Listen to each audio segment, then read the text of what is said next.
Boa tarde, pessoal. Professor Luiz aqui. Estou mais uma vez agora para estar ajudando vocês a responder o PET volume 3, semana 1. Então, aqui no PET volume 3, do nono ano, a gente tem totalitarismo e conflitos mundiais. Então, esse PET vai trabalhar um pouquinho aí da ascensão dos governos totalitaristas no continente europeu. E a primeira matéria aqui, no primeiro objeto do conhecimento, é a Revolução Russa, que a Revolução Russa ela é um antecedente a esses regimes totalitaristas, ok? Então, a gente já tem aqui como tema a Revolução Russa e já vem direto aqui para as atividades.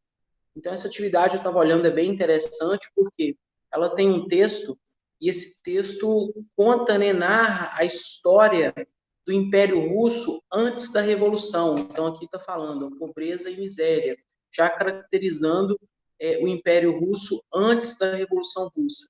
Então, o Império Russo estava no domínio dos czares, né?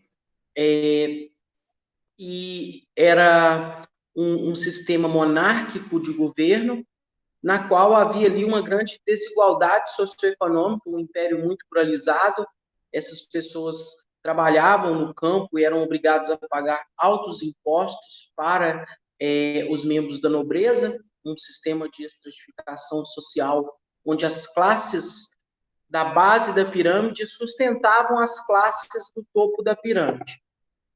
Semelhante a um sistema absolutista, mas como o período aqui é diferente, então a gente não fala absolutismo, mas era um sistema onde essas pessoas eram exploradas e acabavam que viviam nessa situação de pobreza e miséria, e fome, desorganização, como vai citar aqui no texto, ok?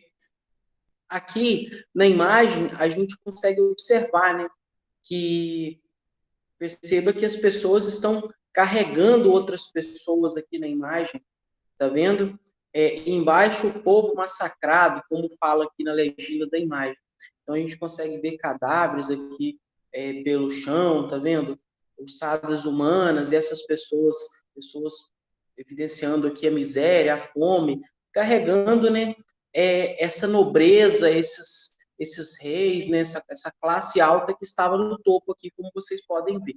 Okay? Então havia um sistema de desigualdade socioeconômica. Por isso que, sob liderança de Lenin, o Império Russo, no período, vai passar por uma grande revolução, uma revolução que vai conseguir juntar todos os grupos e buscar essa revolução, revolução socialista, com base nos ideais de Karl Marx e Friedrich Engels, que criou o livro no período, o Manifesto Socialista.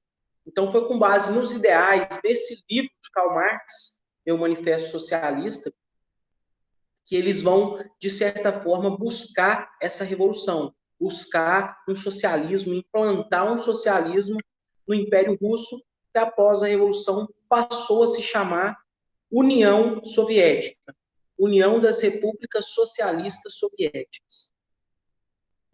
Aí vem algumas perguntas aqui de acordo com o texto. Ó. Por que a Rússia deixou de acompanhar países vizinhos como Alemanha, França e Reino Unido? Por quê? Vamos pensar aí no sistema de governo da Rússia, que era diferente desses países, A Rússia ainda era um império, ainda tinha lá aquela estratificação social, e ainda enfrentava com essas desigualdades e com a dificuldade também de industrialização. O Império Russo ele teve uma industrialização atrasada, nesse período ainda não era industrializado, ele vai se industrializar após a Revolução, enquanto os países vizinhos eles já eram industrializados, ok? Já estavam assim mais desenvolvidos industrialmente, mais avançados tecnologicamente no período também.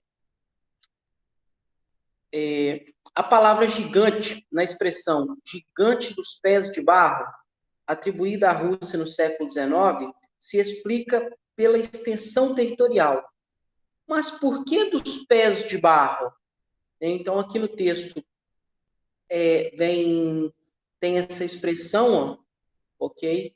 E aí vocês vão acompanhar aqui no texto que vai falar aqui sobre essa questão, né, do sistema que a Rússia ainda vivia, o sistema social, a pobreza, vai falar aqui dessa organização social, né, de um império ainda muito dependente do setor agrário, muito dependente do campo, né? Então, esse peso de barro tem relação com o uso da terra. A modernização da Rússia, promovida por czar, garantiu o desenvolvimento e uma melhor qualidade de vida para toda a população? Justifique sua resposta. Então, propriamente o texto vem respondendo essa pergunta. Ao longo do texto, você percebe, o título do texto já responde essa pergunta, né? Pobreza e miséria, né? Na imagem 1, observamos a representação de grupos sociais na Rússia. Que grupos são esses? A partir da imagem, que tipo de relação identificamos entre esses grupos? Então, aqui, de acordo com a imagem, observar a situação de exploração que o Império ele vivia, ok? Beleza. Na questão 2, vai falar dos dois grupos sociais que se desenvolveram ao longo da Revolução, ok? Então, ao longo da Revolução, surgiram grupos distintos em objetivos, os bolcheviques e os mencheviques, ok? Então, aqui você vai ter que pesquisar para preencher esse quadrinho. Ó, classes sociais envolvidas. Então, quais grupos sociais, quais membros da sociedade faziam parte dos bolcheviques, dos mencheviques? Quem eram os líderes? Quais as ideias que eles defendiam? Quais as formas de chegar ao poder? Por meio de guerra, de chegar ao poder por meio de passeatas e comícios, né? O regime político que defendiam a república, a monarquia, o socialismo, entendeu? Então, vai listar aqui, resumidamente, as principais características desses dois grupos, bolcheviques e mencheviques.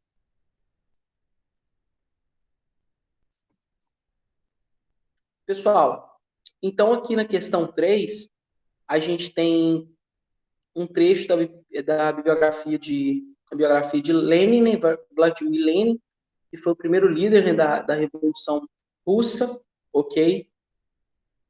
Então, aqui, ó, quem foi Lenin? Se eu falar quem foi Lenin, pode utilizar aqui o texto que está aqui, o trecho da biografia, ou pesquisar também. A qual ala do pós-DR ele fazia parte? Então, aqui anteriormente vai falar aqui do Partido Operário Social Democrata Russo, ok? Que é um partido que liderou, de certa forma, a Revolução Russa, ok?